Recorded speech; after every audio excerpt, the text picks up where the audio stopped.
4 minutes.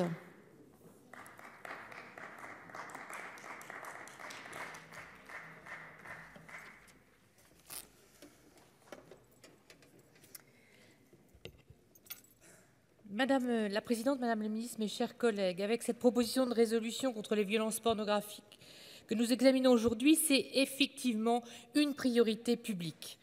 Avec le développement de l'Internet, les contenus pornographiques sont devenus quasiment libres d'accès via un ordinateur ou un téléphone. Or, comme le démontre le remarquable travail de nos collègues de la délégation aux droits des femmes, ces contenus diffusent des images souvent dégradantes, reposant sur des maltraitances, des viols ou du proxénétisme, y compris de mineurs.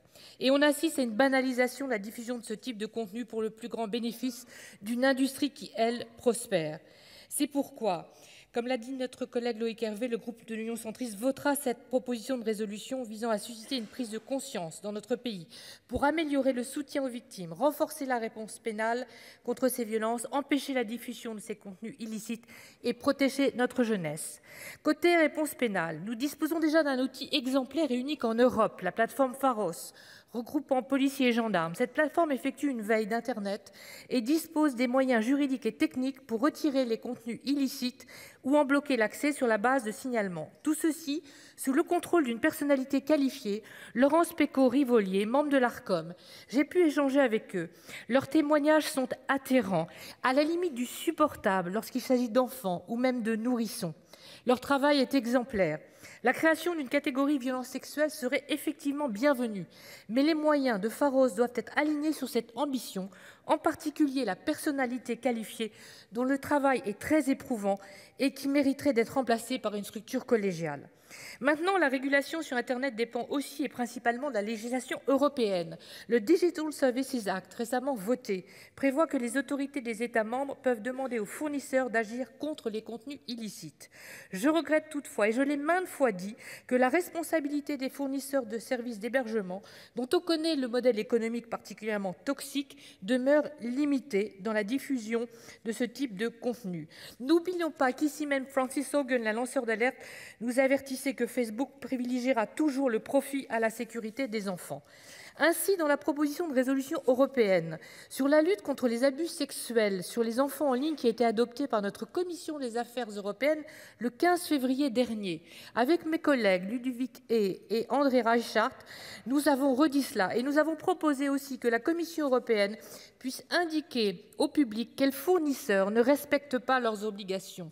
Tout cela dans une logique de name and shame afin que le risque réputationnel les incite à respecter scrupuleusement la réglementation. Ensuite, merci aux auteurs de la proposition pour leurs mesures visant à mieux protéger notre jeunesse, notamment la mise en place de dispositifs de contrôle parental à activer par défaut sur les appareils ou l'écran noir qui seraient imposés aux sites qui ne vérifient pas l'âge de leurs utilisateurs. Ces recommandations confortent celles que nous avons faites avec mes co-rapporteurs pour mieux lutter contre la pédopornographie. Cette lutte-là nécessite des efforts plus que redoublés, au niveau national comme au niveau européen, car elle constitue une délinquance de masse multiforme qui prolifère.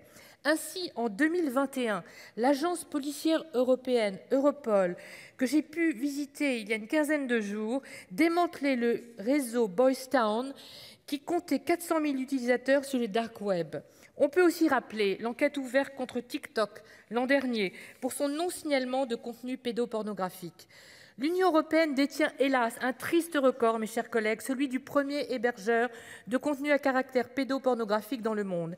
Et en France, selon Madame Pécaud-Rivolier, sur 150 000 contenus litigieux examinés par elle en 2021, environ 70% étaient des contenus à caractère pédopornographique, en majorité publiés et détenus par des hommes, tout âge, toutes catégories socio-professionnelles confondues. Voilà pourquoi il y a urgence à agir. Merci, chers collègues.